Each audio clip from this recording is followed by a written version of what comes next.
Bonjour, un grand shalom de Jérusalem. Savez-vous que la langue française distingue la Pâque originelle juive de la Pâque chrétienne?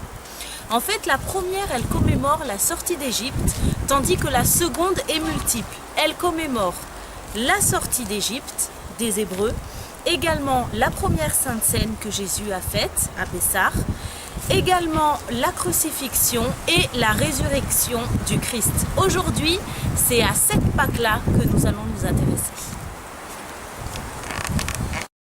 Le Gardanne-Tombe est le lieu présumé de la crucifixion, mais aussi du tombeau de Jésus. En ce temps de Pâques, nous avons trouvé judicieux de vous y emmener.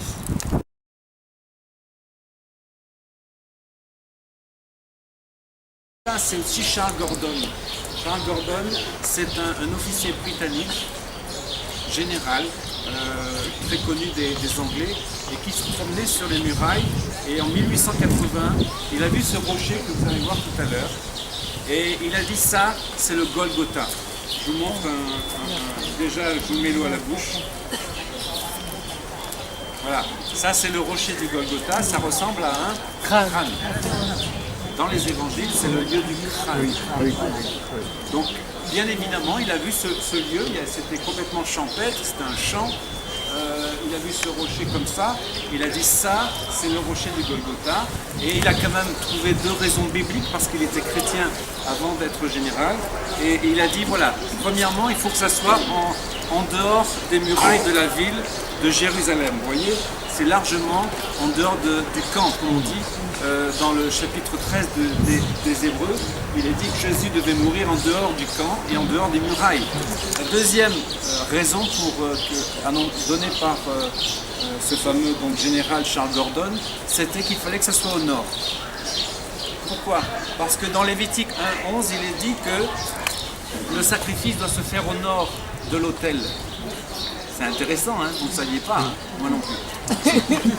Un tout petit verset, le sacrifice doit se faire au nord de l'autel.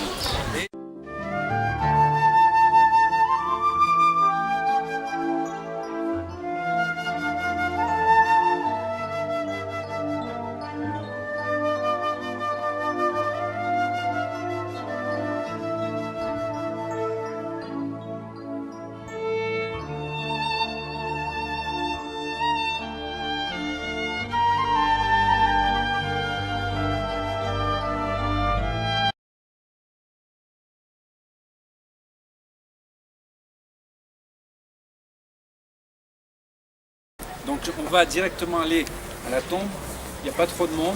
Je vais vous donner quelques petites explications.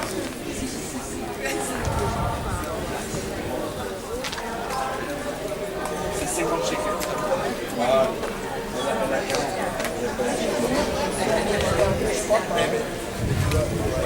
Une des tombes, attention, il y en avait plein dans la région, mais les archéologues, les spécialistes se sont mis d'accord pour dire que c'était celle-ci. Encore une fois, on n'en sait rien. Vous êtes en tout cas sur de la roche et on ne peut pas aller plus bas que cette roche. Pour une comparaison, si vous êtes dans la Via Dolorosa, au centre de la vieille ville, eh bien vous êtes à 30 mètres au-dessus du chemin qu'a franchi Jésus. 30 mètres de détritus, de ruines. Voilà, la ville a été conquise, etc., libérée, réinvestie, etc. Donc ici, vous êtes à même la roche, donc vous pouvez dire que vous marchez là où ont marché les apôtres, etc.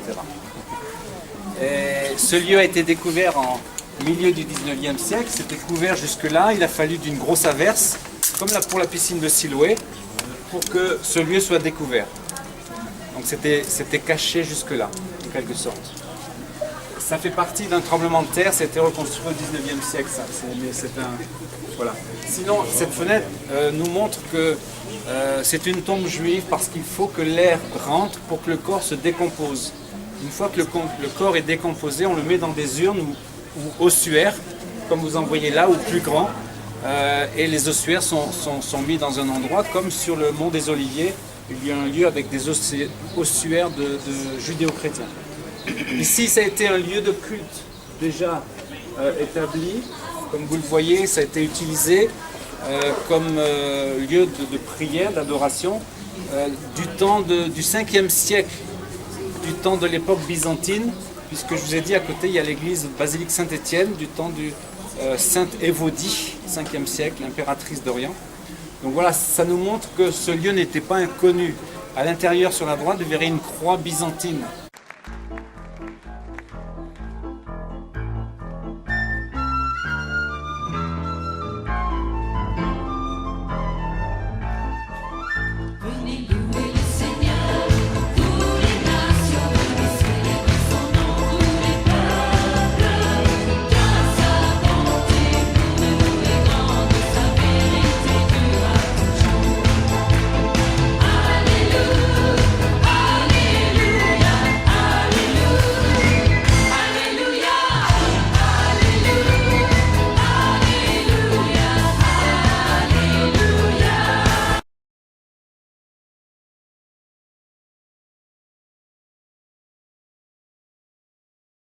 Le contexte, il est juif et on doit vraiment prendre conscience qu'il y a, prendre conscience de ce contexte. Et je vous donne un exemple. Lorsque je vous parle de Shabbat, dans la Bible, il est question d'un jour grand, Yom Gadol. C'était un grand jour. Et on traduit dans la pensée juive, c'était le début de la fête des pains sans levain. Ça veut dire que c'était la fête de Pessah. Pour nous, c'est Pâques, mais là, c'est Pessah. La fête, c'était il y a une semaine, aujourd'hui c'est le dernier jour. Et curieusement, cette année, on tombe sur les mêmes jours. C'est-à-dire que le 14 avril, c'était à l'époque de Exode 12, c'est-à-dire du temps des Hébreux, Moïse. C'était le 14 Nissan. Et pour Jésus, c'était aussi le 14 Nissan, parce que Jésus ne pouvait pas mourir un autre jour que le jour où le sang des agneaux était placé sur les linteaux des portes, afin que la mort épargne les enfants d'Israël à la sortie de l'Égypte. Et toutes ces choses sont importantes, parce que quand on fait le Seder de Pessah, c'est ce que Jésus a fait sur la croix. Il a enseigné comment prendre la Sainte Seine, comme on dit dans le monde chrétien, ou l'Eucharistie chez les catholiques. Eh bien ça, c'est issu du Seder de Pessah, du repas pascal, du repas de la Pâque. Et il y a tout un service, un cérémonial et un ordre surtout, avec 4 coupes. Donc toutes ces choses sont importantes à connaître en tant que chrétien, parce que ça nous montre pourquoi Jésus a pris la coupe de la délivrance, par exemple. Et pourquoi sur la croix, il a bu du vinaigre. Et ça, c'est très intéressant. C'est pas moi qui le dis, c'est même un juif qui le dit, un commentateur, qui dit qu'il a pris sur la croix la 5e coupe. La coupe d'Élie, c'est-à-dire celle que les Juifs ne boivent pas. Ils boivent 4 coupes, et la 5e, c'est celle d'Élie, qui doit venir. On pourrait dire le Messie. Et donc cette 5e coupe, il l'a bu sur la croix, puisqu'on lui a donné du vinaigre de vin. Extraordinaire. Et je crois que c'est chapitre 19 de Jean, verset 30, verset 29. Il prit le vinaigre et il dit, maintenant, tout est accompli. Et il rendit son esprit. C'est des choses qui sont fantastiques, parce qu'on se rend compte que voilà, c'est du vécu. Jésus, il connaissait toute l'histoire d'Israël et bien sûr l'histoire de la sortie de l'Égypte, et il fallait qu'il accomplisse Pessah. Il fallait qu'il accomplisse la sortie de l'Égypte, et pour nous chrétiens, c'est la sortie de l'esclavage du péché. Pour les Hébreux, c'était l'esclavage de Pharaon. Pour nous, c'est l'esclavage du péché. Donc ça, c'est une nouvelle alliance quelque part. Et donc il y a la célébration de la résurrection en direct de Jérusalem, comme si vous y étiez.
Savior, He can move the mountains. My God is mighty to save.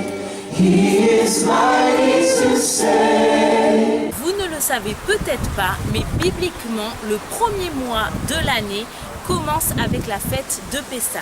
C'est écrit dans Exode 12, verset 1. Donc, ce que je peux vous souhaiter en cette nouvelle année biblique, c'est la mort des choses viles de ce monde et une plus grande foi, un plus grand amour pour les choses saintes et pour les choses de Dieu. Sur ce, ne ratez pas le rendez-vous du mois prochain. On compte sur vous.